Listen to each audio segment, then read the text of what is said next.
All right, everybody. Good afternoon, good evening, good morning, whenever, however you're listening. Welcome back. Hopefully, you enjoyed yesterday's show. My camera is just a little bit off center. Oh man, that would drive me nuts.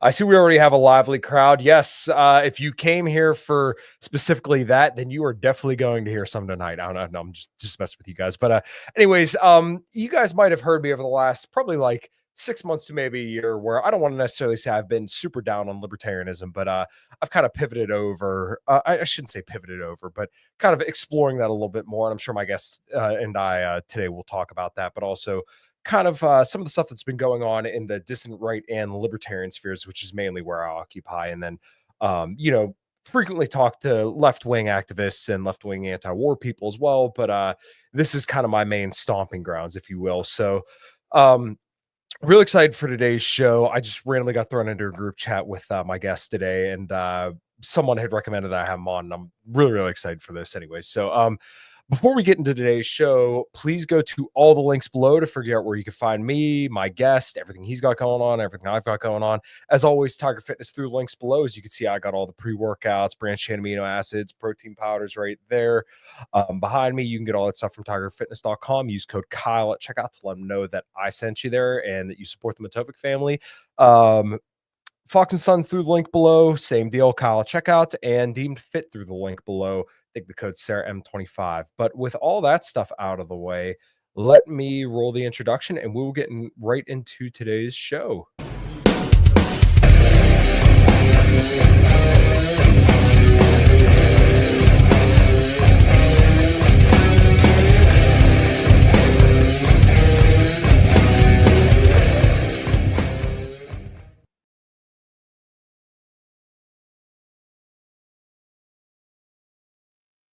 All right, and welcoming to the show, Marcel. I was going to try to say your last name, and I should ask you before the show, but I Gautreau. won't butcher it. Gautreau. Okay, Marcel Gautreau. How you doing, brother?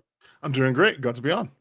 Yeah, well, I'm very, very happy to have you here, and you come from a very interesting perspective. I know that you were a little bit down on some of our libertarian leaders, and as we were saying before the show, some of our mutual friends had spoke very highly of your perspective, which was interesting to say, or yeah, interesting to say the least. But I guess before we get into that, why don't you tell my audience and everybody who you are and what you do?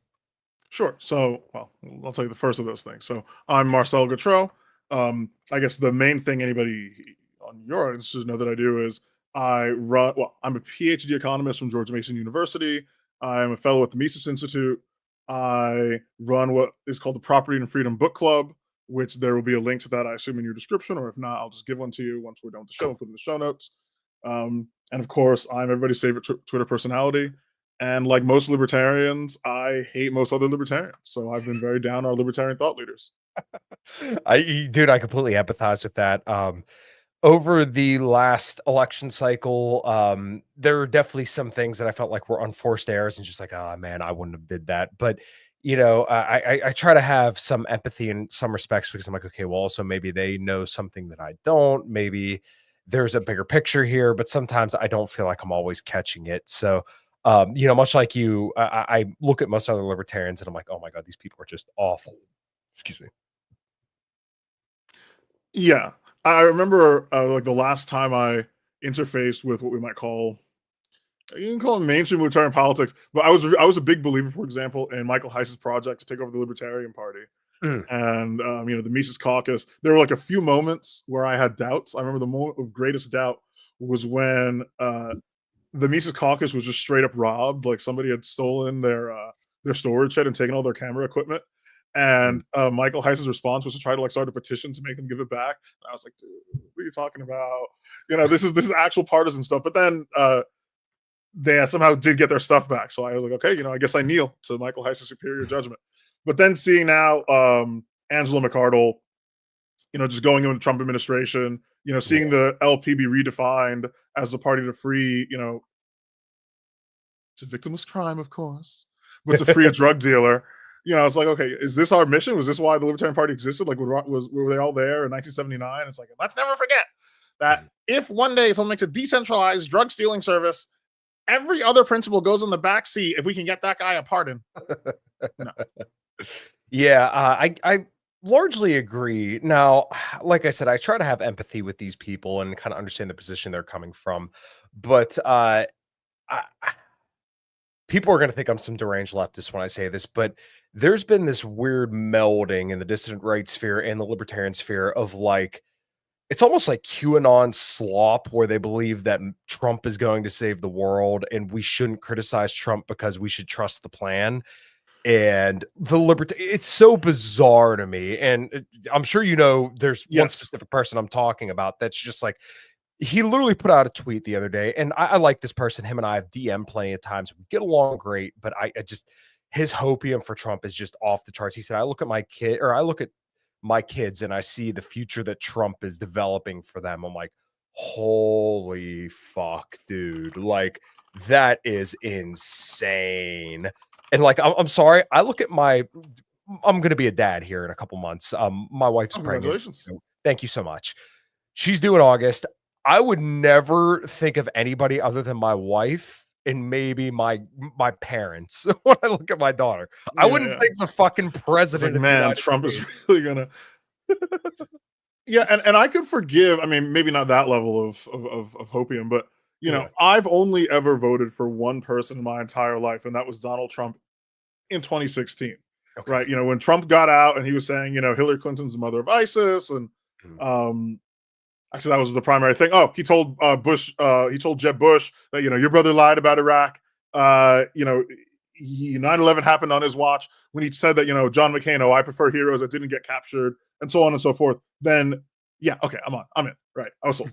Yeah. I was a little reluctant because I was still in like a sort of a more naive libertarian phase. Actually, I was thinking like, Mhm. oh well, isn't the border wall like statist and collectivist and whatever? But then by the time election day rolled around, I'm like, yeah, screw that. I'm going to vote for him. I did it.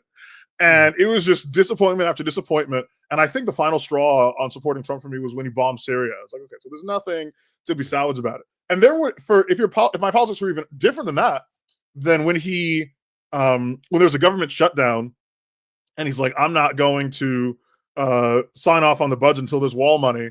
And then Nancy Pelosi somehow convinced him to sign a continuing resolution. If the wall were like a high priority for me, that should have also just been a jump off point. Mhm. And I can think of probably plenty more. There was the continuing resolution. There was bombing Syria. Oh, there was firing Jeff Sessions. There was canceling the Kobach Commission. There's probably like 5 different ways in which Trump had like do or die moments, and he just died every single time. Mhm. Depending on whether your issue was election integrity, whether your issue was even in the last moment vaccines, no matter what it was, Donald Trump never failed to just put a knife firmly in the back of his voters.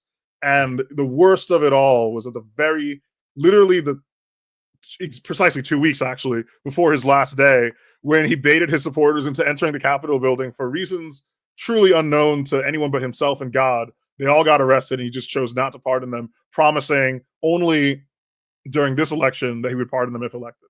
And I had Mhm. people telling me like, "Oh, it's not possible for presidents to give preemptive pardons for cases that haven't even started yet." Like, first of all, yes, they can. A Yeah. president can do like a Squid Game pardon. He can be like, "I'll pardon anybody who can like run a 10-minute mile if he wants." And Mhm. sure enough, Joe Biden on his way out, he's like, "Oh, by the way, I pardoned my son Hunter for all manner of criminal degeneracy he may have done." And when I saw that, I was like, "I can't believe Hunter did that." Like, no, I can believe he did that. I know that presidents can do that. I would Yeah. do that if I was president, and I'm just mad that Trump didn't do it.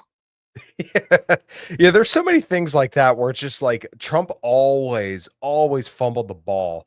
And specifically, like, I'm still baffled at the people who say, oh, he's anti-war. Like, I've had people leading up to this election saying, oh, Trump's an anti-war president. I'm like, how do you jumble that? Like, you could say, yeah, he pays like lip service to it, but like, I don't know how you come to that conclusion that he was anti-war, An especially when you anti-war look at president doesn't appoint John Bolton to a cabinet level position, right? He yeah. doesn't appoint. I want to say Mike Huckabee, although I think I might be getting the name. No, it's Mike Huckabee. Yeah, Mike right. Doesn't Huckabee, put Mike. well, yeah, Mike Huckabee and also, Mike Pompeo.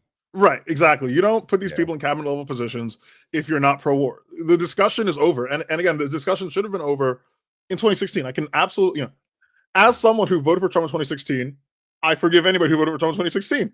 As someone who didn't vote for Trump in 2020, I don't forgive you if you voted for Trump in 2020. That's Right. So I'm kind of curious your perspective on this because this is kind of the way I was looking at it leading up to the election. And for full transparency, in case people don't already know, I voted for Gary Johnson in 2016. I voted for Joe Jorgensen. I think I donated maybe like 20 or 30 bucks you're a to Joe party Jorgensen's loyalist, huh? campaign. Yeah. And then this is the first election where I just sat out and I didn't vote. My perspective leading up to 2024 between Trump and Kamala is that and including Chase Oliver in here because why the hell not?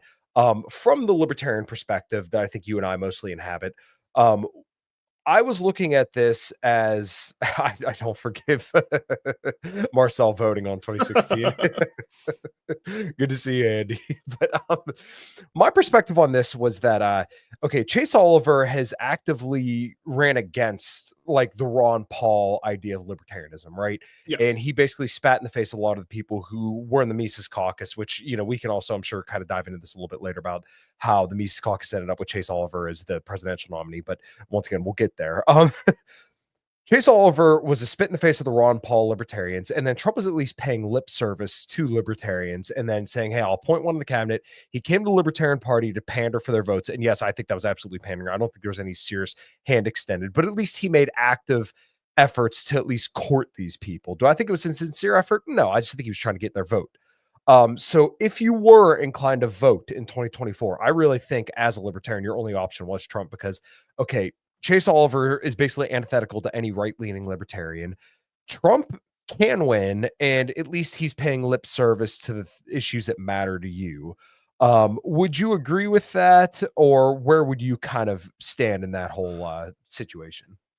I mean, honestly, gun to my head, if I had to vote, I would actually sooner just vote for Kamala just to make sure everybody is in like a proper war footing. Right? Like if when Trump is Wow. president, when Trump is president, everybody gets Yeah. stupid, right? The only good Fair reason enough. I ever thought of, and I came up with it probably like a month before, I was like, well, I guess the only good thing about Trump winning, I thought this a month before, was like, maybe it'll kill the dream, you know? Like I guess some people need to touch the stove a second time. They need to learn their lesson. They weren't ready to vote in 2016, you know, and so now this is like their first time learning from this experience. I was like, no, no, no, no. When Trump is president, it puts like, you know, it's like Man Ray in the Orb of Stupidity, right? Where you turn it on, everyone's goes, Yeah. because they can't see what's there. Some of the finest minds I know, we get Mhm. right to that, you know, eventually like they just don't see what's there and they're just never going to learn. And in fact, some of them have become worse. You know, I know somebody or I know of a major libertarian personality and thought leader, you know, who danced right back onto the index card, right? Who before would give these great speeches about, you know, how boring it is to listen to these fake debates, that, give me a break. And once Trump was elected, they started, well, we got to make the little gains and nobody's perfect and the lesser of two evils. I'm like, dude, what are you talking about? Right? Like what, like this person, like, what are you specifically talking about?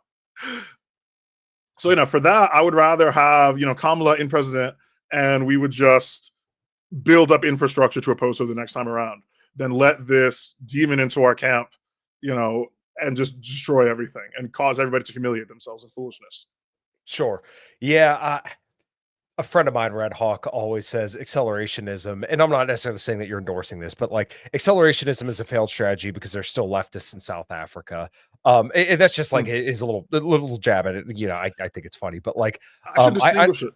yeah, It's go not ahead. accelerationism. Like Sure. accelerationism implies that I want Kamala in so that she will make things worse, so that like normies or whatever will Wake up. radicalize. Yeah. I don't want Kamala in so she'll make things worse. I want Kamala in to just kick that can down the road, and then I'm just going to actively convince other people to not be stupid, right? It's not that I'm trying to get to normies and say, like, you know, look at Kamala. She's banned white people from existing. And now Mhm. I bet you want to pick up the rifle and go hide in the woods. It's like, hey, just so you just going to people that I know who should know better. It's like, hey, listen, Rabbi Shmuley cast a spell on you and made you want to vote for Trump. He's not president anymore, so he's going to die soon. So that spell's going to wear off. So can we please act normal with respect to intelligence services? You know, if Kamala Harris were to tell you that she's hiring Eric Prince to go invade Kenya or Haiti, now that she's president, you surely understand that's like fucking retarded, right? You know, that is what I want. It's not about Mhm. accelerating the destruction of the American empire. This thing is doomed anyway. That's not what Right. we're here for. Yeah, I got you. Okay, so you know what? Maybe we could pivot over to this because Andy had said here in the comments, voting for the gummy that wrecked rectum walls, which was a very very funny moment. And I've observed this phenomenon. I'm sure you have too. That like back in 2020, remember they were all the Mises Caucus people were all in on Jacob Hornberger, right? He was Hmm. our guy, and you know he was very very big on open borders, which you know now all these people who have supported or who supported him back then now are closed borders. And like I think it's the right position to be closed borders, but at the same time, Hmm. they were all in on Jacob Hornberger. Now all of a sudden he's like persona non grata after when he tried to run again. And then Dave was going to run for president and then he backs out, and like that's Yeah. fine, but there was a lot of time between when he announced that he was going to potentially do it and when he pulled out. Like there was a long time where there should have been some kind of plan, but clearly there wasn't any. Yeah. So they get Michael Rechtenwald and he seems pretty good, but like I were think he seems pretty great these days.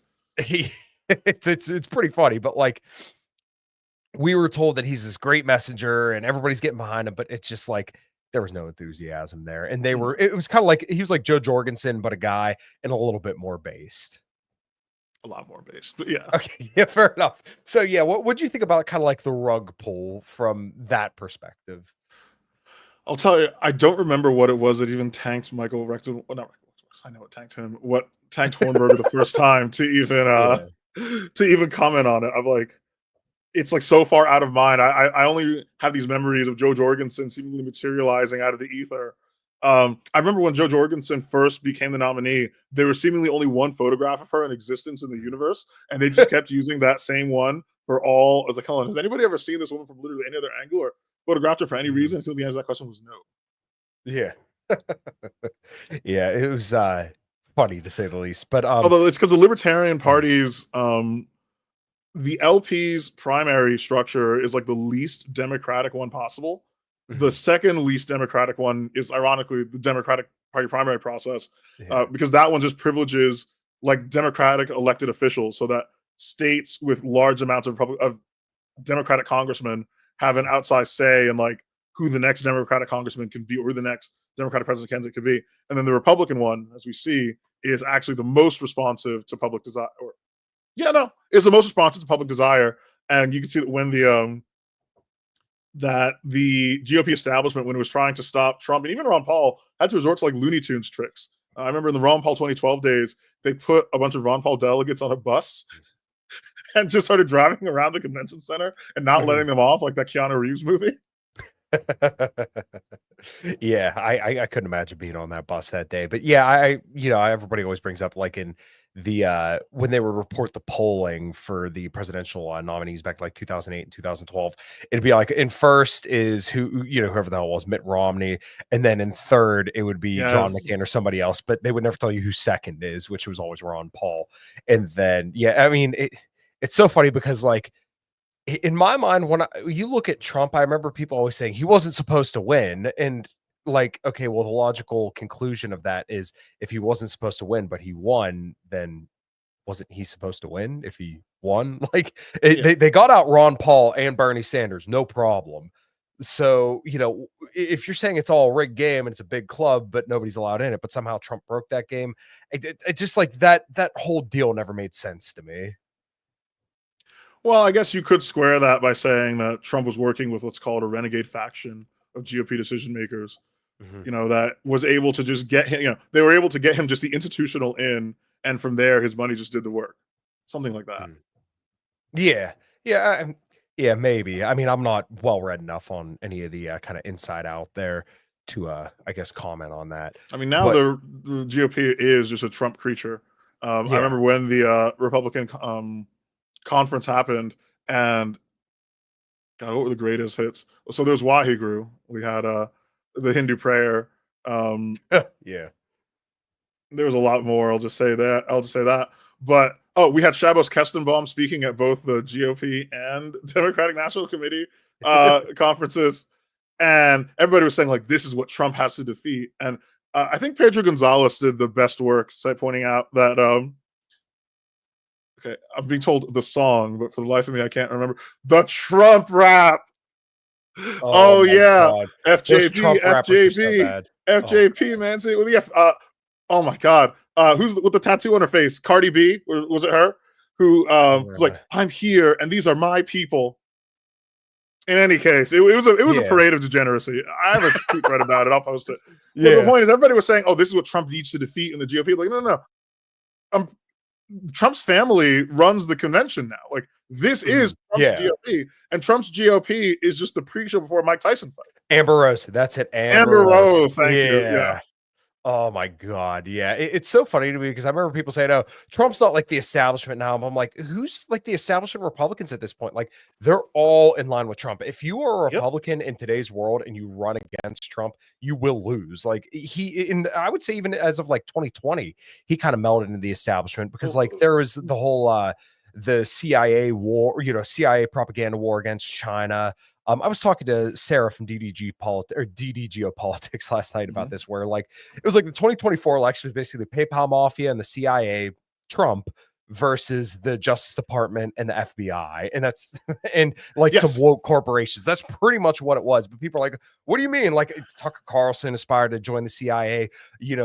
All these right wing grifters are all fucking connected to the CIA. The Falun Gong, the Epic Times, who purchase like most of YouTube ads, or literally, a National Endowment for Democracy cutout. They got money from the USAID, and then obviously, the Democrats are the Democrats. But like the CIA was in large part the people who backed Trump, and then your Eric Prince and all these guys. Like it's just insane that people, like you said, they remove their thinking head when they look at Trump in this respect.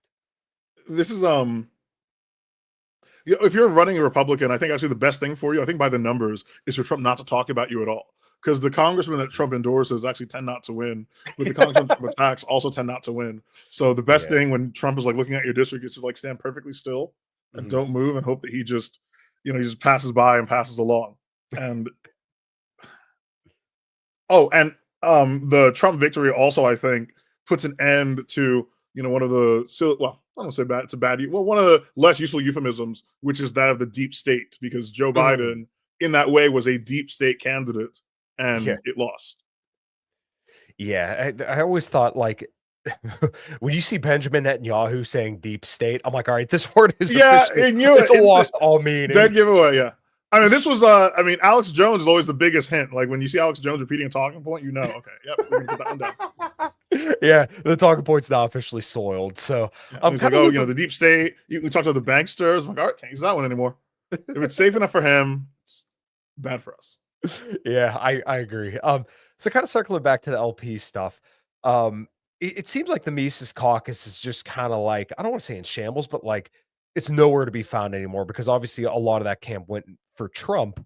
But though, like, how do you claim the Libertarian Party can be useful when the based people took over the Libertarian Party and you ended up with Chase Oliver as your candidate? Oh, I watch Watchmen. Netanyahu saying deep state is like Blair White saying woke. Yeah. So I'm sorry. Yeah, the LP ending up with Chase Oliver after the MC takeover. Go ahead. Yeah, I mean it's the least democratic one, and LP insiders still, or actually really veteran LP members still have this outside say in the thing. So, and Chase Oliver was very much picked, if nothing else, to be the anti-Mises Caucus candidate. Like, there's a broad coalition specifically to make sure that the Mises Caucus didn't get what it wanted. How that can be undone, I guess you could just do the Mises Caucus thing a second time. There were occasions in which Michael Heiss left people in positions to make clear that he wasn't at war with the party. And it's like, excuse me, sir, I'm at war with the party. I don't know what we're talking about right now. But if the LP can't be used, then the work will just have to be done creating a fourth party. Like you can't stick on a mistake just because you spent, what is it, 1979, so 2025, so about 46 years making it. Right. At a certain point, you just need to say, okay, we're going to make a new, again, parallel infrastructure. But there was also this idea that the LP was supposed to be winning elections, which just can't be what it is.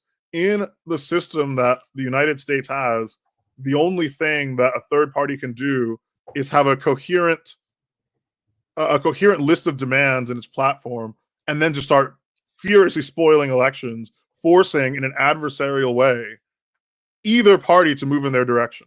That's the only real way. Like, you have to threaten your vote. You can just not vote, but the only problem with not voting is that there's theoretically a myriad of reasons why you might not have voted, and so it doesn't send a clear signal. Voting for a third party and then someone loses is a clear signal. It's like, why did 171,000 libertarians not vote for me? Well, here's a list of 20 demands that they have, and so figure out which of those you didn't fulfill and then peel them off. That's the only leverage you have in this current system. That, or you could do, if you had the money and the infrastructure for this, you could set up a think tank / lobbying group, which does what the ADL, or not the ADL, what AIPAC does, which is not that you pay politicians to do what you say, rather you build up this war chest of money and you're ready to pump it into any politician that, or against any politician that doesn't do what you say. So, for example, Ilhan Omar's primary, her Democratic primaries, always pull in more money than the generals and primaries of every adjacent district combined. So whoever it is that defeats Ilhan Omar will not be swimming in AIPAC money. However, Ilhan Omar has guaranteed by her own behavior that all of her opponents on literally every level of the democratic process will swim in that money. So you can either do that if you have the money for it. I don't. Or you have to set up a third party and then just start forcing Republicans to lose, or Democrats to lose if you think you can move them. Really, just run every district and just see who you move. Yeah, I understand that, and the political solution to me is just such like a sticky one because, people say, "Oh, just go join the GOP," and it's like, okay, well, that's a beast of its own. And are you sure that you're going to be welcomed? And then you have to worry about, okay, well, what do I have to compromise in order to get in the office? And is it worth compromising that? And then like the Libertarian Party, at a local level, okay, maybe. But to your point, I don't know how much this idea of spoiling works. Cause like, look at like the Blake Masters situation. And in my mind, that was kind of like a disaster because this is a dude who literally made a commercial. God, it was so laughable. And I'm sure you know what commercial. He was like a Randian objectivist, wasn't he? He was like some anarcho-capitalist that like the last thing he wrote one article about how the war in Iraq was bad like 20 years ago. And then after that, nobody ever heard from him again. Then all of a sudden he pops up one day again with a bunch of Peter Thiel money. And he after October 7th, he says, kids on college campuses really hate Jews. And I'm like, this is the dude that we're like running to endorse. Oh, and then he also said on Dave Smith's part of the problem, what happens when China storms the beaches of California? Like, are you fucking stupid, dude? Come on. Yeah, I mean, people who say that these join the Republican Party, they have an idea which is not unjustifiable if we're just speaking colloquially, but it is a problem if you start building a strategy off of it, which is they think the Republicans are idiots. And what I mean is they think that the Republican Party is like this untamed wilderness of people that have basically no ideology that you can just sort of plant down. They feel like almost like the colonizers, right? They're like, they're like Lewis and Clark exploring the untrammeled wilderness that is the Republican field. Like all these people, all these normies, my boomer grandpa, he's just waiting to take my niche far right ideology. Right now, he's sort of grazing the fields of just Republican slop. But as soon as I can tame him, get a lasso around him, and bring him over, but you got to not spook him, right? If I spook him by showing him my real ideology, he'll bolt away, and I won't be able to tame the wilderness. That's not what it's like. The GOP is an enemy civilization. You're sailing up and you're trying to colonize like Manhattan, but like Manhattan right now. Like I want you to imagine Henry Hudson or Hernan Cortez or whoever in his 18th century galleon, and they're landing in like Times Square, and they're talking about it as if it's untamed. It's like, God, we're gonna steal these natives' taxes. Like, dude, there's an entire infrastructure here to prevent random Spanish-speaking migrants from stealing people's stuff. It might not do anything, but they're here. So in the same way, when you're like, oh, I'm going to join the Republican Party is like ready and willing. They're actually more eager for you as somebody with a niche right-wing ideology to annihilate you, to throw you into the sun than any liberal or any leftist that joins the party. The GOP welcomes former leftists into the party. But if you say like, oh no, I'm like a super radical libertarian, I'm in America first, God forbid, I'm pretty sure Nick Fuentes, like by name, it's like he's on a terror list. There's nothing for you there of like joining in. if you want to be a Republican, then go be a Republican by all means. If that is what your politics are, but then just don't tell me about whatever niche or alternative or dissident politics that you have, because you will never manifest that preference. Not only will you not manifest it in policy, you won't even manifest it in your speech as soon as you're a Republican. Everything you do becomes consumed by not scaring Republicans, and your politics. Like, you don't move the GOP in your direction. You move hard into the GOP's direction. And it reaches its apotheosis when you have Republicans who just do like the same racist dog whistles they were doing during the Clinton administration, and you're like, God, this proves that we're moving the Overton window. JD Vance said what everybody was thinking, or JD, not what everybody's thinking. Actually, they can't even go that far. They say JD Vance really moved the needle with that Haitians eating cats thing, because now he's gotten Americans to realize that Haitians are not good people to live around.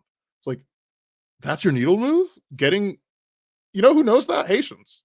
Dominicans know that. Like, literally everybody in the Western Hemisphere knows this, right? Yeah. The idea that, like, no, this is our big victory. We've started the conversation. Okay. Once you have that conversation, once you move everybody into basically what is like a 95% consensus opinion, not counting friends at fan, no, 99.5%.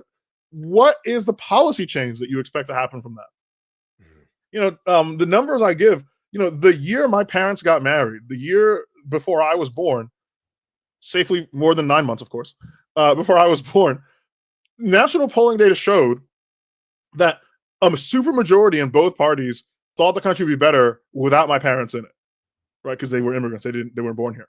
Okay, yeah. If public policy was in any way a determinant, if public opinion was in any way a determinant of public policy, I wouldn't be here. My very presence, right, lecturing you about how the Overton window isn't real, is in fact hard evidence that the Overton window is not real. If it was real, I wouldn't exist. Or I would be in the crystal, right? I'd be back on the island.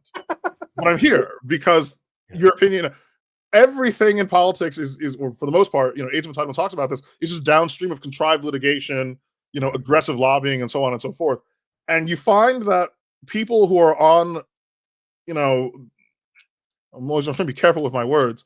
The people who are alternatively on the right, who are dissidently on the right, are the idea of like taking politics seriously is completely anathema to them. They don't want to be mean to Republican officials. They don't want to be adversarial to them in any fashion. They don't even want to, like, you to privately in your heart say bad things about them. And it's like, but you're not, if you are a reliable constituency, then you don't get what you want. Who gets what, like, squeaky wheel gets the grease, so start squeaking. But they don't want to do this. They're like, well, they don't need us to win, and so if we speak against them, then they'll win and they won't help us. It's like, well, if they don't need us to win, why would they do anything for you? It's this weird double talk where it's like, okay, I'm going to denounce Trump for his constant betrayal of his voter base. It's like, well, Trump doesn't need you. Well, then great, then I'll keep denouncing him then. It's like, no, stop it, because if we all denounce him, then Trump will win and then he won't help us. Hold on, why not denounce him then? Like, if it's all the same and you get what you want either way, you think Trump rewards his friends and punishes his enemies? Quite the opposite. Trump regularly rewards his enemies and leaves his friends to be punished.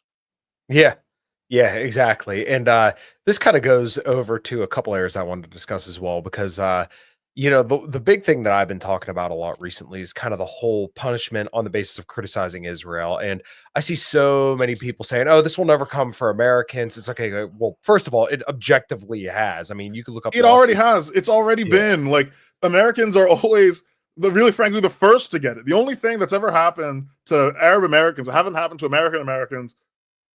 No, it's just getting shot, right? So there was a Palestinian activist by the name of, I do believe, Alex Oda, who was just shot dead in California. I don't say no American has been, but actually John F. Kennedy was. So there you go. So, plenty of Americans also get killed. It's not even like, oh, and this is again another problem of, like, if you were just a basic libertarian, you would probably be closer to the truth than whatever off-ramp you've taken into justifying effectively just Zionist criminality. But yeah, this knife, this club is always used against you.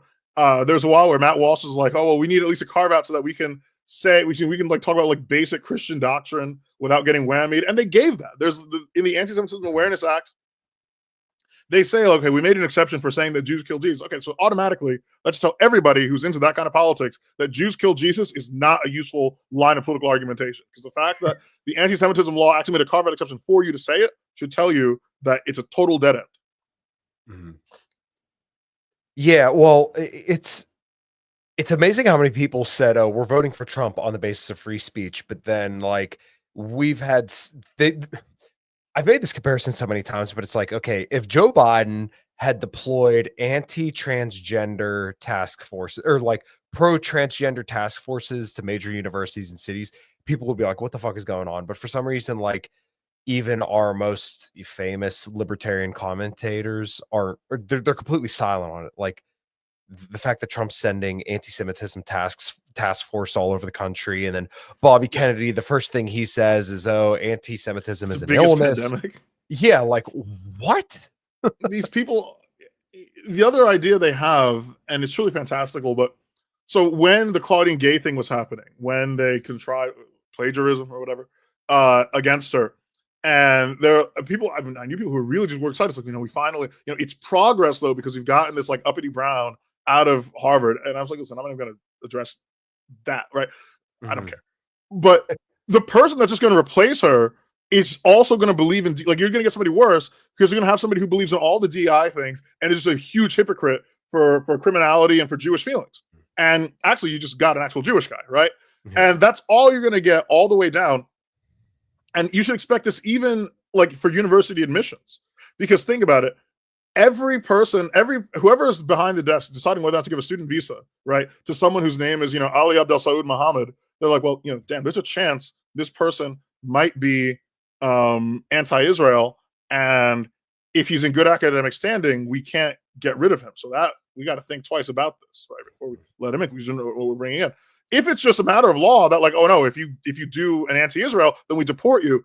That means they're more attractive. It's the reason you hire Mexicans. It's because they can't go and collect their wages. That's why, in the same reason, you're going to start flooding your universities with Indians. Well, Indians love Israel anyway, right? With Pakistanis, with all sorts of Muslims now, more than you would have before, because now you know that you can like hold this sword over their necks if they step out of line. I remember when the hall pass went out, there was one case where there was a I think it was the same university with the frat chads, which was like well, I think it turned out to be AE a Jewish fraternity. But there was one case where there's this guy wearing an American flag overalls, and he was like grunting and making like gorilla ape noises at this black woman that was walking by on the quad. And I was like, this is not for his benefit. There were people that are like, this just goes to show that if we keep, co-signing Jewish criminality, then now we get to make ape noises at black people. It's like, okay, first of all, that's not a political, I mean, okay, I guess it was pretty funny, but it's not a political objective, right? And more importantly, that's not for your benefit, that's for hers, right? That is the equivalent of, she's on a space station called the Cathedral. She's on a space station called the Cathedral, right? And they put her in the airlock, okay? And they said, hey, it's, what do Scientologists call you? Like a drag personality or whatever? You're like you're a suppressive personality, right? And they're like, and she's like, so what? I'm strong, right? What are you gonna do about it? And what they do is they close the airlock and they just start letting the air leak out, right? Mm-hmm. But instead of like her skin going purple, it's like a bunch of white guys yelling at her and making ape noises. And she's like, like, are you ready to stop being a repressive, a suppressive personality? He's like, yeah, I'm sorry, right? And they close it back up and they let her back in, and she knows. The people who have all these same beliefs and progressive orthodoxies, but they're just hypocritical in Israel, are worse, right? Claudine Gay was in trouble because she just accidentally supported free speech, right? She's getting punished for the wrong thing. And I had somebody in a group chat with me saying, like, okay, yes, that's the message we're getting, but the left isn't going to receive that message. Like, the message is intended for the left, right? Of course they're going to see the message. The guy was trying to say, we on the right, who are smart on the right, we get the message that it's for Israel, and the left gets the message for Israel. But the right wing base, they will be like encouraged because they know that the left can be harmed. And I said, but that means that you are happy because you're getting a correct message. The entire left is getting a correct message, but your army is getting the wrong message. Does that make any sense? Like, would you want to live in a situation, if you're at war, do you want a situation where, like, something, like, you, an officer, though you have no power, you, an officer, know something is an ambush. The enemy knows something is an ambush, but your soldiers don't know it's an ambush, and it's just something only you know.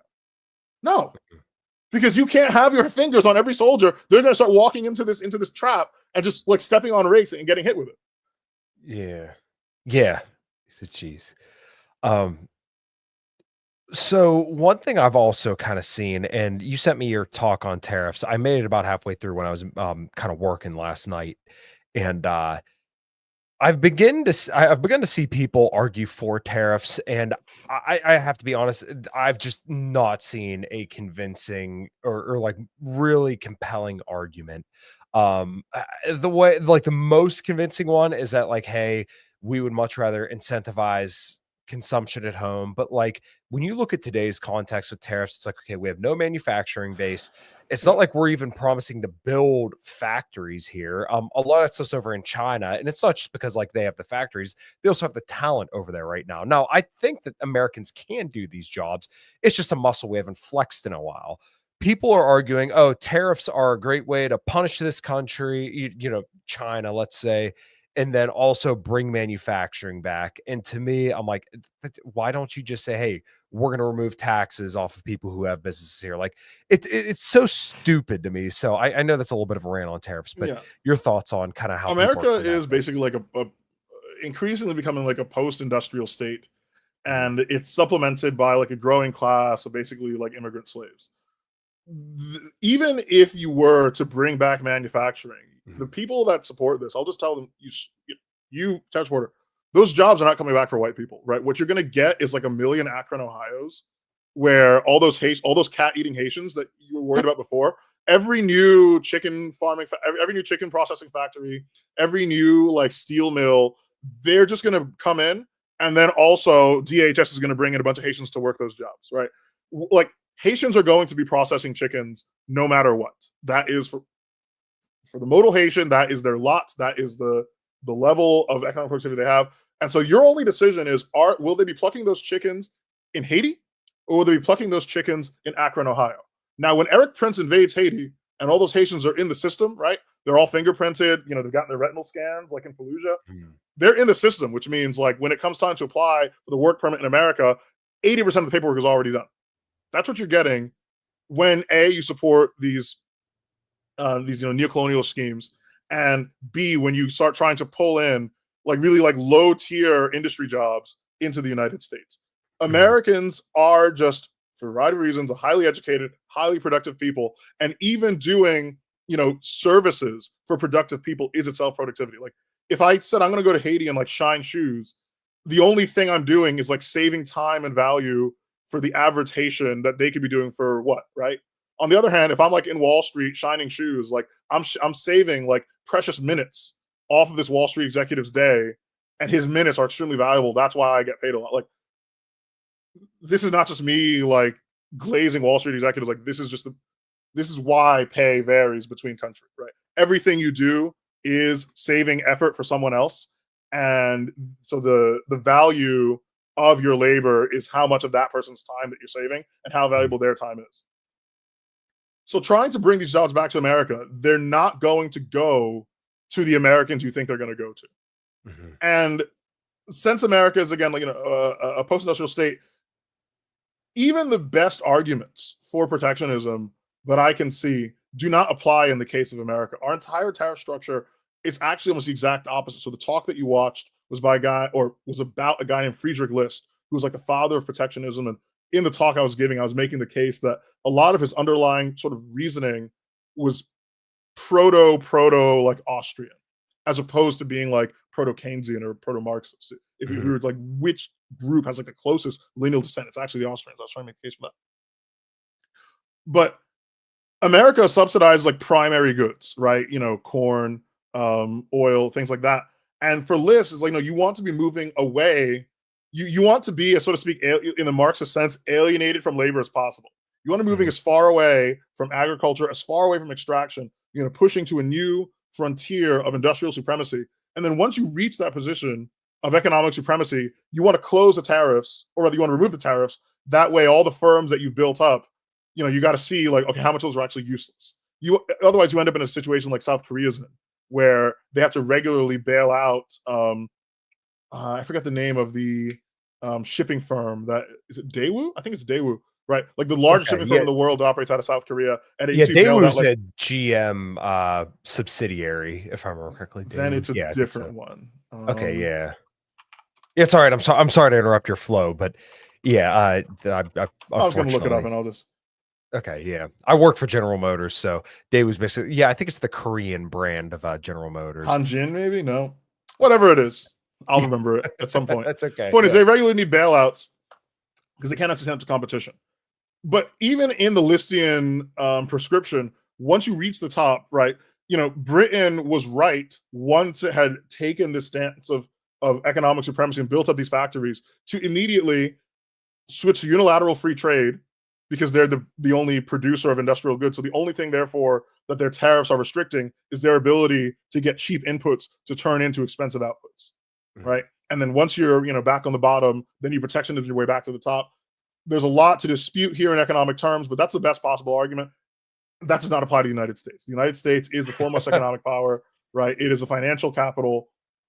There's nothing tariffs are going to do. All of the things that are made in America already are made using, input goods that are made in China. Like we've reached, feels counterintuitive, but we've reached in some ways the next level where for the British, they needed like cheap wood to put in their factories to then make like expensive furniture. And we are like one step like phased over, and that the thing that we're getting from China is not like the raw input good. We're getting like a finished industrial good. And we're turning the finished industrial good into a good or service. Okay. Yeah, I understand that. I've had people argue with me about this where it's like, okay, well, um, we need to suffer a little bit because these tariffs are going to make our lives better. But I think about this every here and there, and I realize that like comfort for a lot of people is kind of what we're mostly suffering from here in the United States, right? Where like, as we get further and further ahead, technologically, um, our lives get better and better in some respect, but then also, we're alleviating suffering, but that suffering also kind of like came with better birth rates and like more social cohesion. So like, is there like a delicate balance here that we could walk, or, because I am of the mind that like, if we can alleviate suffering and meaningless jobs, if we just want to bring jobs back, then we'll just get rid of all the, heavy machine equipment and give people spoons to dig shovel or, dig ditches with. But we have excavators and stuff like that because it saves time and, like you said, alleviates suffering and gives people opportunities to do other things that they could do rather than spending their time digging ditches. So, I'm always kind of torn with like, okay, well, is there like a balance here, or is there just other reasons that there's just so much to this equation. So I know I'm kind of rambling, but Yeah, I would say, I mean, the primary issue with every new technology is that it's being put into a system that can be at best described as like an anarcho tyranny. So, in principle, something like Airbnb would be great. The problem is not all house guests are created equal, right? yeah. And this applies, I mean, basically all the way down, right? In theory, ChatGPT would be great. The problem is it's like hypersensorious, right? The problem is that every firm is trying to be is trying to be the first recipients of like BlackRock money, and that means every new innovation in information technology becomes a new vector of like basically psychic attack against the people. Every new innovation in improved social spaces becomes a new vector for violent criminal behavior on the American people. But the problem is not the technology. The problem is that we have a system which, again, can be politely described as dysfunctional, but I would really describe as like existentially hostile to its own citizens and the rest of the world. It's like, do you want the Soviet Union getting like nuclear reactors are a great technology, just not in the hands of Soviet commissars? First, assuming it works in their hands and they don't do something dumb like put graphites fuel rods, but just the fact that it does work, in this hostile state means every nuclear reactor they get is another nuclear weapon in Stalin's hands. It's it makes it cheaper to buy security surveillance cameras, just for a very crude example. So the fact that our current, basically totalitarian system of racial terror, frankly, Yeah. um, makes use of all these technologies, or it removes certain ways that people have coped with previous dysfunction, right? So you can read Age of Entitlement. It's a great book by Chris Mhm. Caldwell. But you can see all the different ways that your average middle class white American has found to escape the cities, and each new technology, God forbid jetpacks are invented, right? Because then it's like easy transport into the suburbs. Like, God, we're gonna have to move even further away. You see what I'm saying? So Mhm. that, among other reasons why I think like the fear of technology being socially stable, like, no, you live in a totalitarian state. That totalitarian state hates your guts. You found loopholes. Each new technology is like a new thing you didn't realize that you did not cover. Mhm.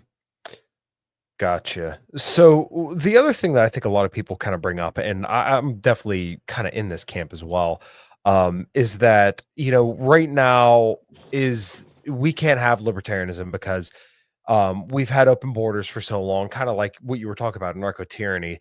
We need to kind of have a crackdown and get rid of all the people who are here illegally and the undesirables, and also kind of rein in the radical left in order to have some semblance of a sanity. Where do you kind of stand on that? Uh, the presence of the presence of, I'm guessing, so a bunch of like non-white minorities who don't believe in libertarianism, they're all collectivists and so on and so forth. You have a bunch of leftists who also don't believe in libertarianism.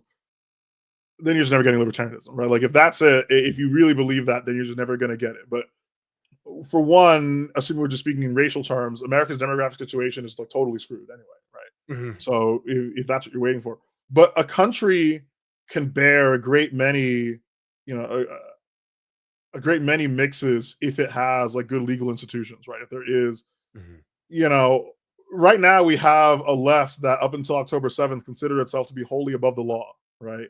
Mhm. Um, various minority groups are empowered at the expense of Gentile whites, and for as long as their power rests on having the therapeutic state uh for shield them from the consequences of their own actions or incompetence, then they're going to support that state.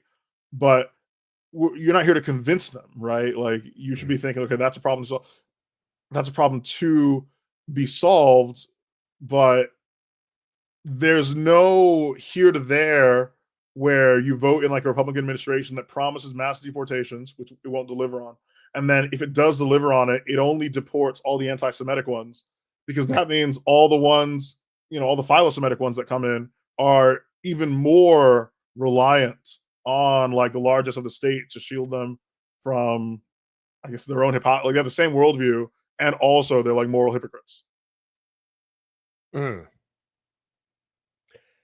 So, how do I want to follow that up? Because, like I said, people, I kind of understand the argument that they're coming from, but your theory, and please make sure, tell me if I'm getting this right, is that, um, basically, like, you won't vote your way out of this in a certain respect, but also, um, how do I want to put this? I mean, you can use voting as a political act, just not Sure. just Yeah. directly voting for a party. Like, you can engage in strategic Mhm. voting. You can vote for a local candidate that you think is good, Uh-huh. but you're not going to get what you want voting for candidates that are not going to give you what you want. Right? Okay. There's Yeah. no Right. combination of voting for people that are opposed to you that will lead you to getting political authority. You have to either decide somebody's satisfactory, and then you get what you get. You probably won't even get what you get, but you might get what he's selling. Assume he's lying, especially if you're dealing with Donald Trump or anybody around him.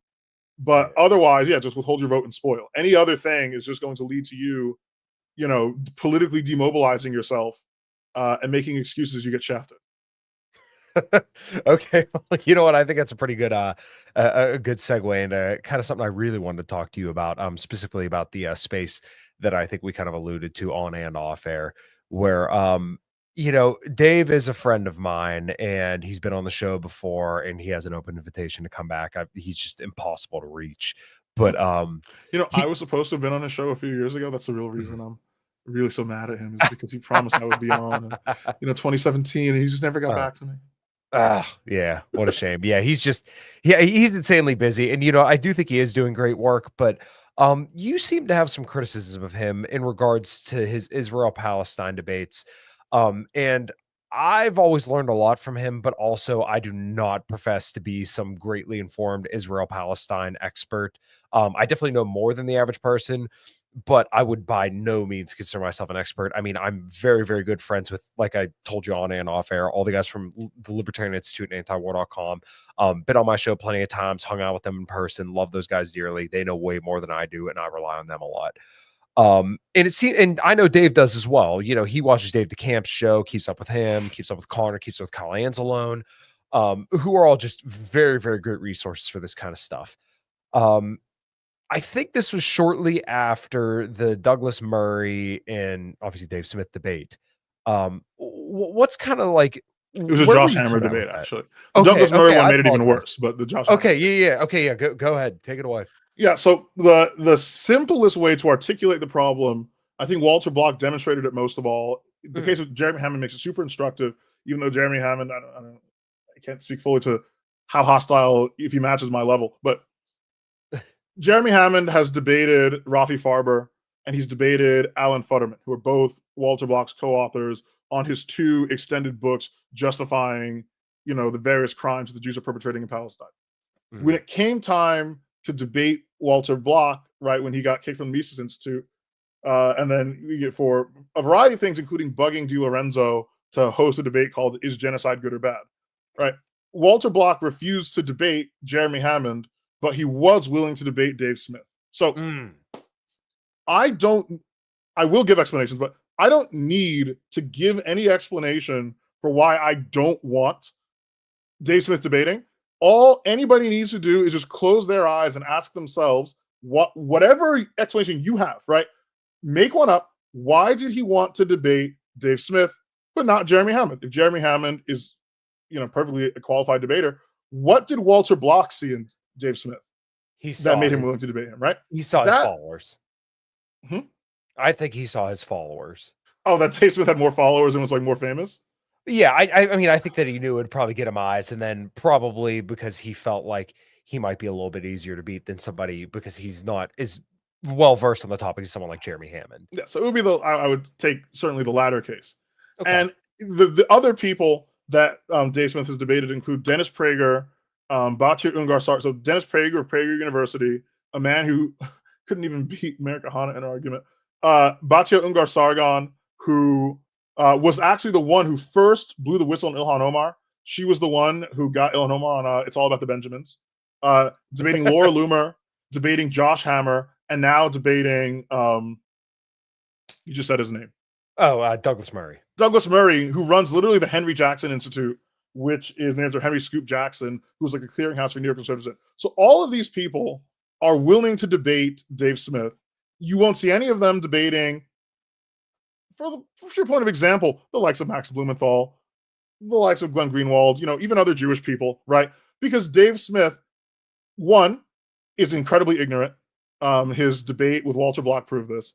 And 2, as he said, he's not an anti-Israel guy. He's a pro-America guy, which means the only moral frame he's really willing to stick to is that murder is bad. But he's not even willing to fully attack the fact that, no, America is supporting a consistent, predictable pattern of criminality, and that criminality is upheld on a foundation of deception. So, for example, he wasn't even willing to say when Josh Hammer asked him about 9/11, so you're saying that, are you saying that you trust Osama bin Laden more than Netanyahu?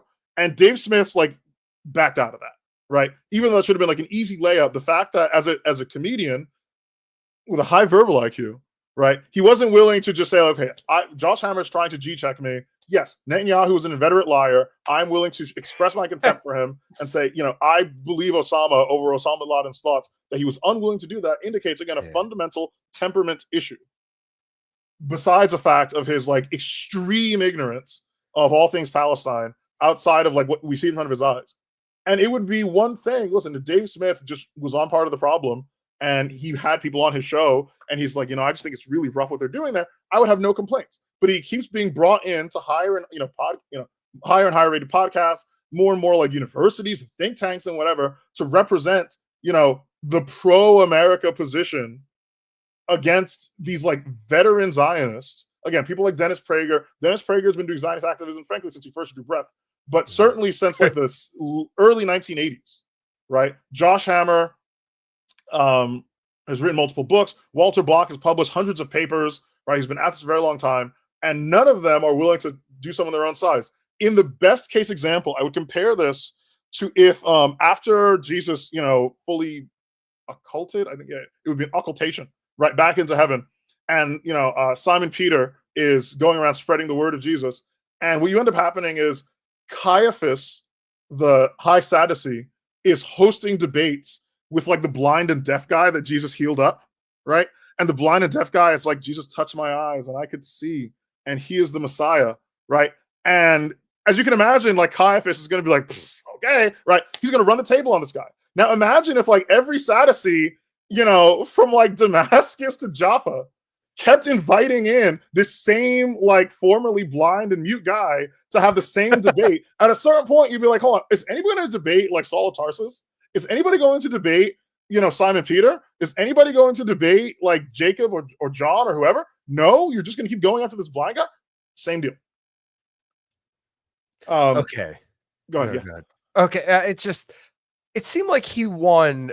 I would think most of those debates, because I think it's a pretty easy, it's a pretty easy debate to win right now. Like, granted, for me, I'm not a debater. I did one debate on Israel-Palestine. I did not come in sufficiently prepared, and I'll admit I lost that one just because I didn't prepare correctly. But Laura Loomer's a loon. Dennis Prager, like you said, couldn't beat this whoever you mentioned in an argument. He had like nothing. Douglas Murray, fell back on You Never Been and straw man and just total Hezbollah talking points. But like I think much to your point is that like you can't bring up like the whole wasping, I think it's called, where they literally, the IDF soldiers literally tie a necklace around a Palestinian's neck and then tell them to go, basically feel out minefields.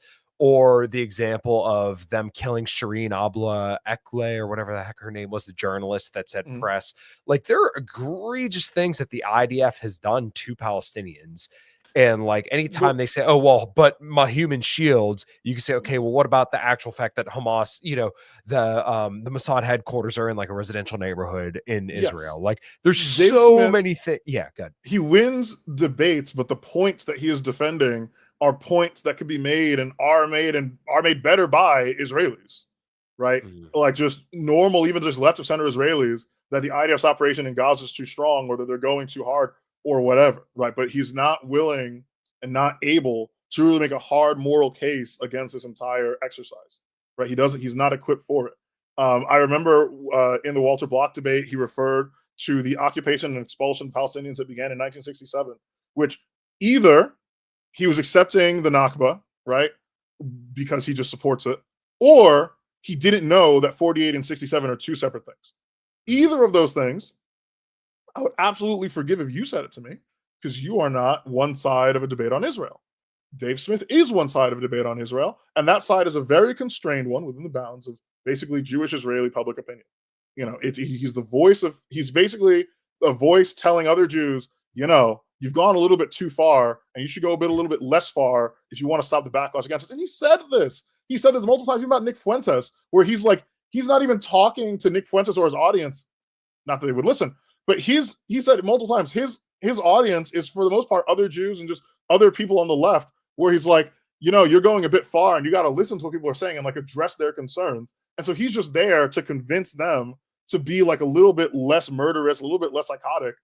But I'm not here to give advice to Dennis Prager on how to be less of a psychopath. I'm not here to give advice to Josh Hammer or Walter Block or Douglas Murray on how to be less psychotic. I know what they are. What I want is somebody who will also demonstrate precisely what they are.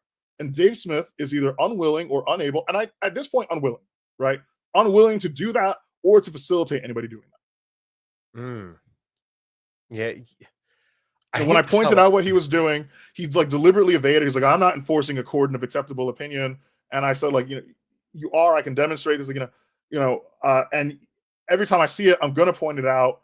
And he's like, God, this is like a really feminist response. And he's like, I'll do as many debates as I like. People enjoy watching my debates. There have been more debates on this subject than you consume, so pick a different one to watch. I don't make recommendations based on nationality. And I say, there are many debates on Israel Palestine, but the ones held in Princeton tend to have the same features. Namely, it's basically an internal Jewish discussion between like a fire-breathing genocidal Jew and then someone like Dave Smith who thinks that they should maybe take their foot off the gas. Mhm. And if he's pretending not to see that, and he's gonna like call me a woman, or say that, oh, well, what, you're validating. Hope you feel seen. Are you 20? It's like, I'm not looking for your advice. Okay, great. So I'm just gonna keep pointing out the wicked behavior you're perpetrating, and I'm gonna tell everybody about this because it is what you're doing. Mhm. I kind of hate to say it, but I do see your point. I guess the pushback I would give is that, at least in my experience, and I've talked to Dave a couple times, is that he, I think, engages he engages them more as conversations rather than debates. And I know this is kind of semantic, but I don't think he wants to be hostile to these people. I think it's he genuinely wants to change their mind. He genuinely thinks it's a conversation like we're having, but I think maybe to your point with these kind of people, I He think calls them debates, right? So right. that frankly is all the worse, right? If he's telling me, as I'm looking at the tweet right now on the other screen, he's like, I'll do as many debates as I like. So if he's going to call them debates to me and then Mhm. privately hold the view that it's just a conversation, that is even all the more damning, right? That's true. Because it means that he views Dennis Prager and Bachi Ungar Sargon and Josh Hammer and Douglas Murray and Laura Loomer as people to have conversations with. I have a conversation with you. I would never have a conversation with Dennis Prager, right? But Dave Smith will have a conversation with Dennis Prager. Okay. What feature, what is causing this problem? What kinship, Dave? What friendship do you feel? What compassion do you feel? Are you just that nice a guy? Clearly not. You're willing to tell me to fuck off, right? You're willing to compare me to a woman, so it's be something else. Okay, I It's understand. and No, all he would I need to get, do, yeah. yeah. No, I understand, and this is something that I've taken quite an intense look at over like the last year or so, and I don't know how you could say I'm not an anti-Israel guy. And you know what? He even kind of pointed this out on his podcast recently, and I do listen to his podcast all the time. But he's like, Tim Pool and Matt Walsh kind of take this, this pussyfooting stance essentially to not necessarily say exactly what he's saying, but kind of paraphrase it where like he's like, oh, well, they just say, oh yeah, I mean, I'm an isolationist. We shouldn't be funding it. It's like, okay, well, but like Israel's different. Like they lobby our politicians. They, contribute to both sides of the aisle. They're the only country in the world that doesn't have to register with FARA. They have speech laws here. So it's not like you could just take like a passive role and just say, it's the same as every other country. I don't care. No, they have a lot more of a vested interest in the US, and like to just not say anything about that, or even like I don't know how you could just not be anti-Israel from our perspective. So I don't know. When he saw that, I'm like, I get it. I get the angle you're coming at, but like, how can you know all Even the shit willing they to that the do? rest of that tweet was like, I gotta hand it to Gad Saad. It's like, excuse me, Gad Saad is a self-confessed Mossad agent, a spy Yeah. on Lebanon, right? Why Mhm. I would never hand it to Gad Saad. Why would you? Right? This is the problem. Like, what is this? Either you feel this way or you feel that you should feel this way. All of these things are problematic. This refusal to take a properly hostile position to people who, again, are murderers. Again, I mean, in many cases, literally complicit, right? Whether because they are literally physically Israeli settlers, whether because they are on the payroll of the Israeli government as Mossad agents, whether because they are propagandists who can encourage people to become settlers because they do speaking tours, because they do everything they can, they engage in legal activism against pro-Palestine activists. These are bad people who are like actively accessories Mhm. to an ethnic mafia. Your only business on a stage with these people to be to make sure that everybody in the audience is aware of the fact that the person that you're talking to is an evil person. Um, and if you coming to have a conversation with them, and God knows if Scott Horton were up there with them, you better believe that who not Alan Oh, Dershowitz, Crystal. Bill Kristol would make every effort not to have a conversation with Scott Horton. He's like, no, I'm playing to win within the bounds of respecting Gene Epstein's, platform, right?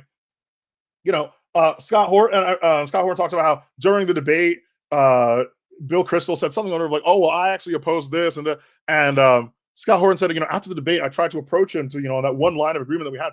Yeah. And as soon as he went to Bill Kristol said, I have nothing to say to you. What have you been doing? And he just left. So, okay, so you got to hand it to Bill Kristol. He knows how to address his enemies, right? Yeah. I got to hand it to Bill Kristol for not handing it to Scott Horton. Yeah. Yeah, I understand where you're coming from, and on the matter, I wrote like a little quiz. Just this is not for you because you're not posturing yourself as any kind of expert.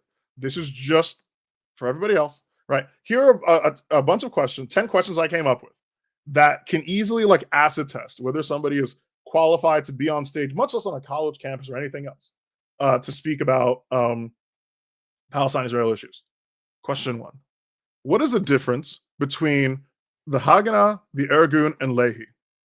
Question 2: what is the difference between Yitzhak Rabin and Yitzhak Shamir?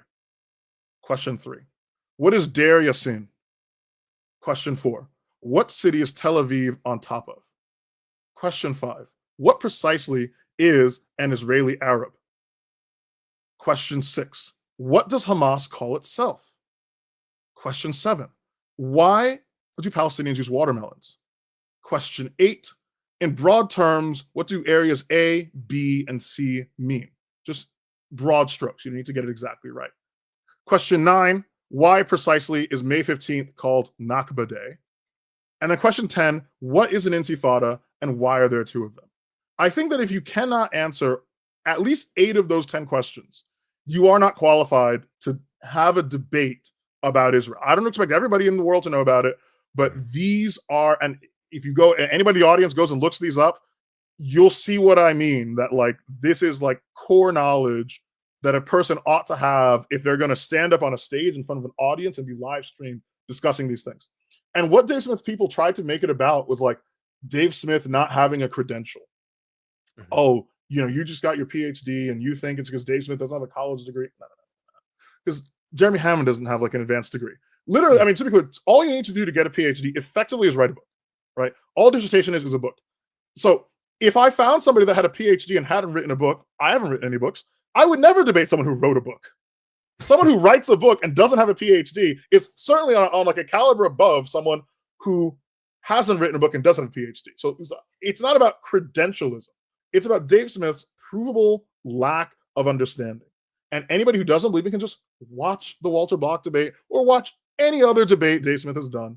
And you'll see that when people try to bring in specifics, Dave Smith retreats away from specifics. He has no specific knowledge. And he just says, I just think it's wrong to murder children. And listen, Dave Smith, I agree with you completely.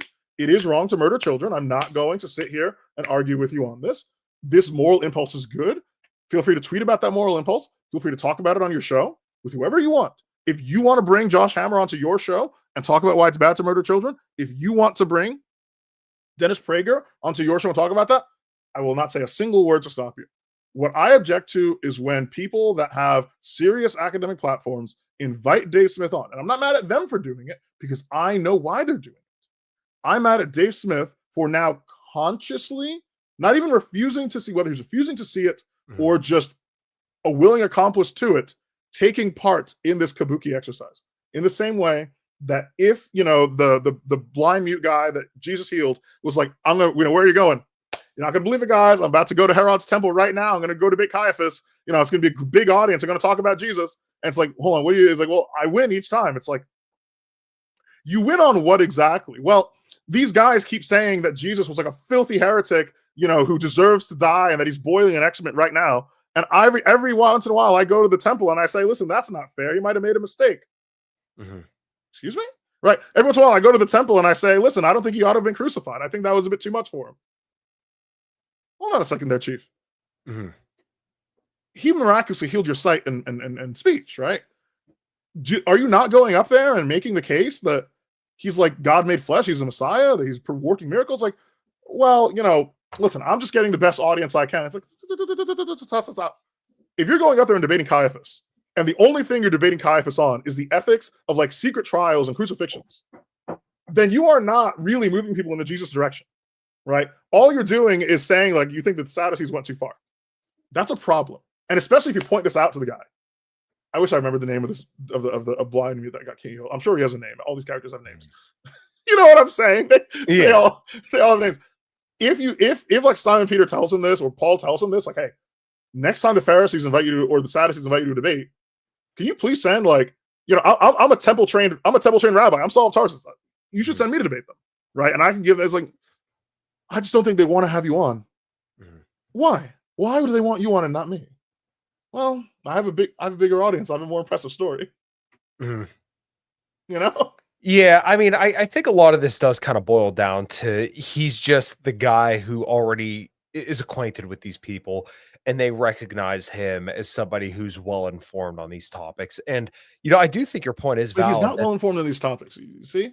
Okay, well, their perception is that he's well informed on these topics, and the people who engage in debates with him, maybe it is true that they feel like they could swat him down easily, but at the same time, like I said, I think he's just the guy who's been up there a lot. And much to his credit, he has had Scott Horton on a whole bunch. He's had Dave DeCamp on the show twice, who's very, very well informed on this stuff. I did hear somebody it's good that he's had Scott Horton on his show. Yeah, right. But the question is he urging Scott Horton to speak at Princeton? Right. Like, I would love it to be the opposite. I would love Josh Hammer to be on the Dave Smith show and Scott Horton speak at Princeton. Right. But we're in the bad situation where Scott Horton is on the Dave Smith show, do you see, and Dave Smith is at Princeton, right? We should be reversed from that situation. I understand that. I just, and I do agree that, like, I would love to see these more specialized people in these kind of conversations, but I just think with the internet age, somebody like Dave Smith, once again, he's already omnipresent. He's been on Joe Rogan how many times? I just don't, also questionable. Yeah, but I think it's like Scott Horton doesn't have the same exposure that Dave has had for decades and decades. And I honestly do. I think Pete Quinones tweeted this out at one point that it's on purpose at this point that Joe Rogan wouldn't have Scott Horton on. And I have to agree with that because they both live in Texas. I think they're both in Austin or something like that. Scott's clearly well enough informed. Abby Martin has brought him up. I think Daryl Cooper brought him up. Dave has brought him up a whole bunch of times. Scott even is, if I remember correctly, Scott's Jewish too. So, like, why wouldn't he be brought on? Is it just because he's not well enough, or he's just not doesn't have the clout? Like, I don't know. This can't be the reason. There are people who are only known because they were on Joe Rogan, right? That can't possibly. Like, I can't have you on my podcast because you're not famous enough. What are you even talking about? How many comedians? Like, who would even know who Shane Gillis was if he wasn't on Joe Rogan? Right? Who would know? Yeah. There's like a ton of political people that nobody would know anything about if they weren't on Joe Rogan. This totally fails. And he's like, I can't give you exposure because you don't have exposure. Is this Motown? What is this going on? Are we signing a record contract? Like, are you just an artist commission? Like, I'll pay you an exposure. Somebody pointed out Michael Malice. I would just take it as a whole separate direction. Yeah. Why does Michael Malice keep having Michael Malice when you have Scott Horton? Right. Yeah, he's had fucking Jack. He's had so many fucking CIA assets. I have a friend of mine who is compiling this. Michael Malice's guests. I mean, he's brought on Yarvin multiple times. I mean, Michael Malice really brings in, like, he really scrapes the bottom of the tunnel to find these people.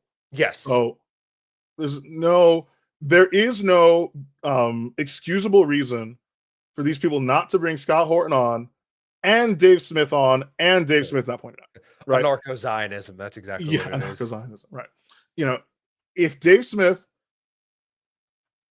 just says, like, listen, I'm just part of this internal discussion, then he can say so. I'm already saying so. And we're just two people that know what the other one is about. Right. But the fact that he's coming up with these excuses, well, Scott's not as famous as me. Like, you are getting more famous, though. Do you see? Right. You could insist on it. Just imagine that. Like, how does anybody become famous? How does anybody, Jesus Christ, I'm trying to think, like, other, like, low tier academics, people like Nathan Kovnes was not famous and then he suddenly was, right? People like Kremio. I mean, there's all sorts of people in the Thiel-Bap sphere who were not famous until they were, right? it just collapsed on its own premise. It doesn't make any sense. Scott Horton is a grown ass man. He's written 2, 3, 4 books. How many books has Scott Horton written? He's written Provoked, which I think you can see on the shelf behind me. He's written Yeah. Fool's Errand, Provoked, Fool's Errand, Enough Already. How many other books has he written? He had the Ron Paul one, the great Ron Paul book. So Scott Horton's written 4 books. That's like 4 PhDs. I wouldn't want to debate Scott Horton. Mm-hmm. You know, I don't even know what degree Scott Horton has, right? Like, no, he's just he always says, oh, just like he's always like an old skateboarder from fucking Texas and was a cab driver back in the 90s. But, you know, I mean, he's also interviewed all the experts in the world, but, you know, he has a great depth of knowledge on all this stuff. He has a syndicated radio show, or he had a national syndicated radio show. The idea that it's because he's not famous, no, it's because Scott Horton will win on a morally relevant issue, right? It's not going to be an internal discussion, you know, and even then we see that when he's actually in front of Bill Kristol's face, he tries to be nice. Right. But certainly, you know, when he's debating Kathy Young, was that her name? That's what I was just gonna say, Kathy right. Young. You know, he stomps, right? And he stomps on morally relevant issues. Dave Smith, he wins on like these bunts, which is I think crucifixion was too far. I think whipping him through the streets and making him carry the cross and crucifying him and stabbing him through the chest. I mean, come on, guys. Can't we admit that was a little bit much over religious pluralism? I'm not here to debate that, okay? I'm here to discuss a substantive claim about the Second Temple and the Hasmonean system. Yeah. I definitely agree that there's something. I mean, I should probably just say it. It's part of the identity, right? Where it's a nepotistic network, basically, of people who, you know, have kinship and they look at each other as one and the same. So therefore, they feel like it's safer to have this conversation with somebody they share kinship with. But they won't even have Max Blumenthal on, right? Max Blumenthal is also Jewish, right? Yeah, and they won't have him on either. So it goes. I mean, being Jewish is causally related. But I think, and sometimes Dave Smith likes to sort of dance in this Mott and Bailey where it's like, you think I'm just on because I'm Jewish. Like, no. I think that your being Jewish is causing you to have some extra qualities, which is then why you're on.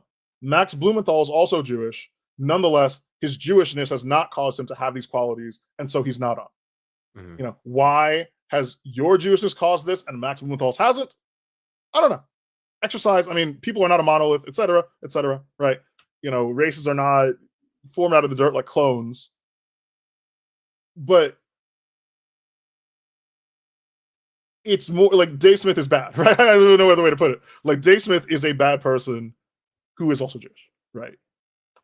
But there are plenty of even better people who are Jewish. Gilad Atzmon is Jewish, and I would have him debate. That would be the best thing ever, honestly. Right? There are plenty of people, and Dave Smith is just not one of them because he doesn't know anything and he won't fight hard. Okay.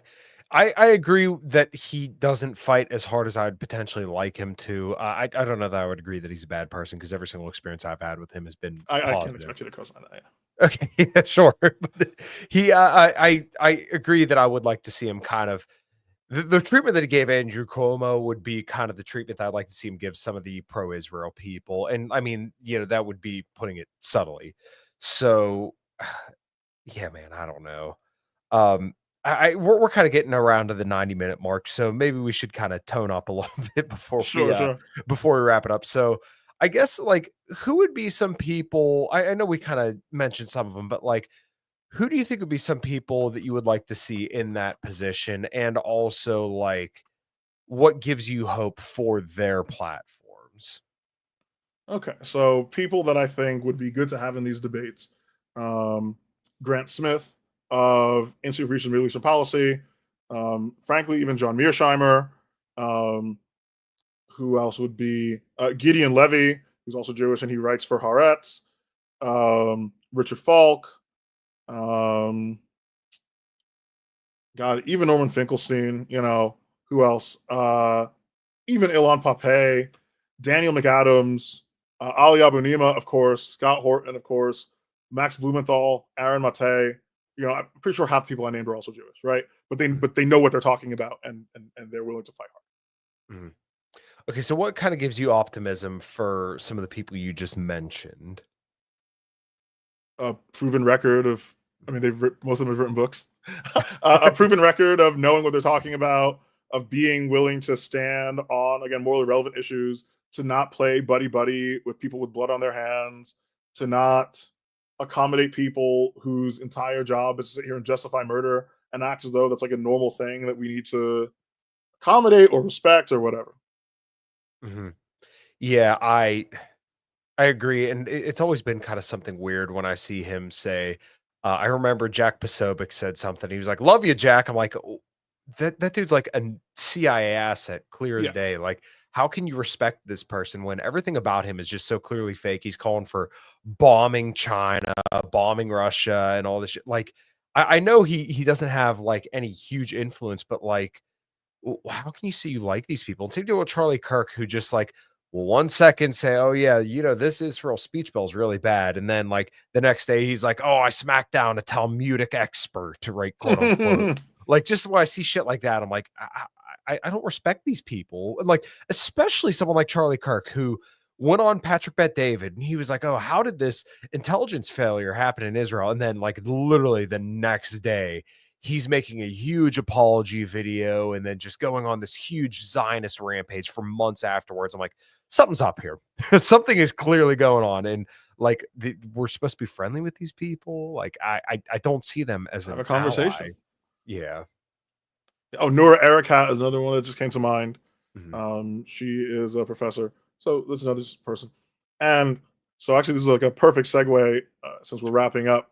So for whoever it was that Charlie Kirk was debating, who I'm assuming that just from that, like they went to a TPUSA thing and started video. Did you know the Talmud says that Jesus is boiling in poop or whatever, and Charlie Kirk was able to run the table on that somehow? Okay, listen. Yeah.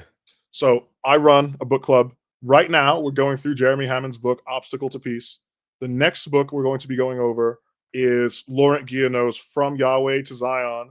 And that will give you a much more solid foundation to do critical readings of even the Old Testament, not even the Talmud. Because again, the Talmud is just a critical Jewish reading of the Old Testament. So, just to give you an example, there's a quote in the Talmud which talks about how even the best of the Gentiles should be killed. And it's like, well, that sounds like it's out of context. I'm about to give you the context. So it's Exodus. God has unleashed the plagues on the people of Egypt. He's destroyed the, he's poisoned their water. What is it?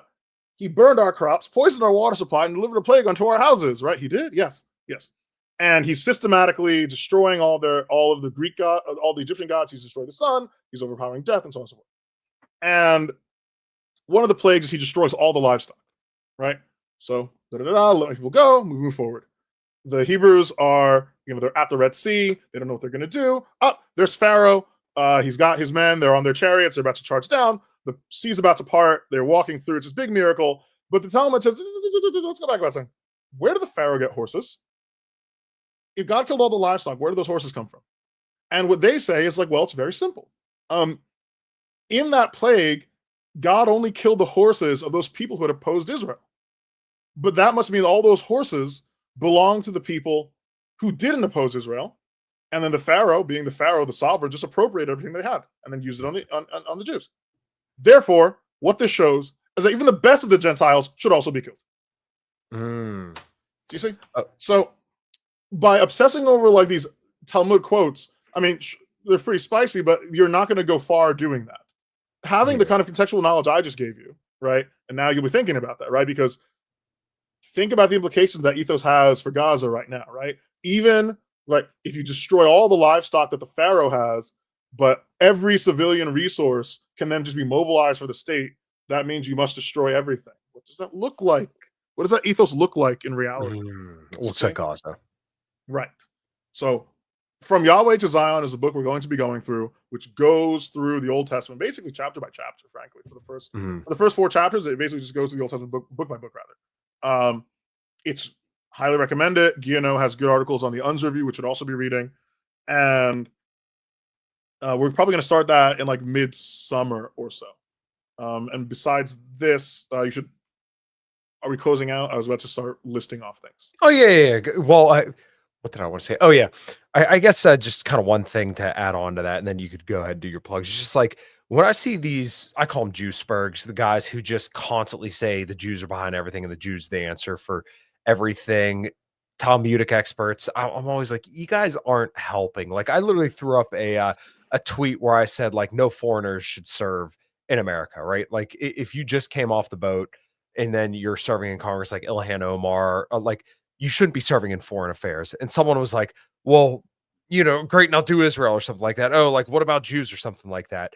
And I'm like, yeah, if you look across my timeline, there's plenty of Yes, in that anti-Israel case, stuff. yeah, Yeah. if you've already shown, I mean, I would just say two things to that. So, well, Yeah. three things. So first, since they're just saying, do you also talk about X, and you do, then you have nothing to defend yourself against.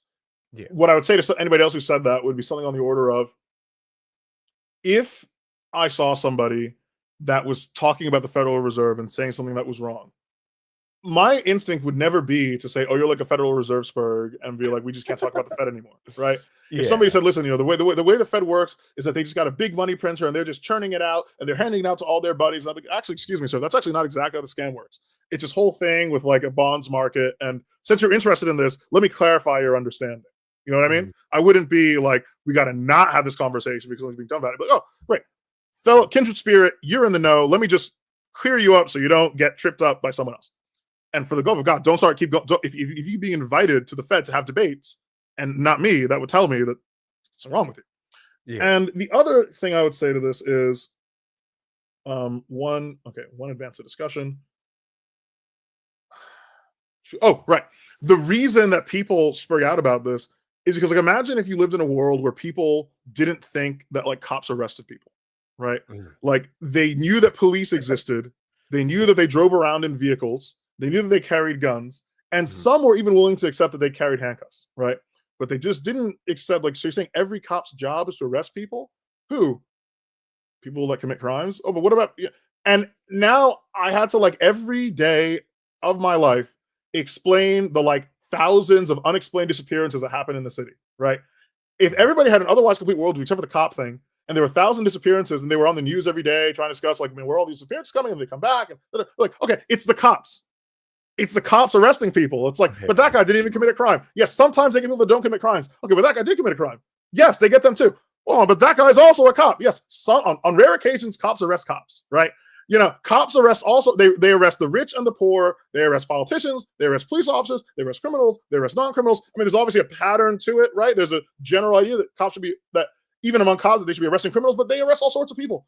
And especially if we're talking about unexplained, it's in this world, unexplained disappearances in this world, that would be like 95% of disappearances in the city, right? In our world, in which we know that cops arrest people, then yeah, we would say any remaining unexplained disappearances. If I started saying that's the cops too, you'd be like, hold on a second there, chief. Like, you can't say that like every time someone goes missing, it's the cops. Like, they have to go to jail. Like, I know the whole structure of how cops work.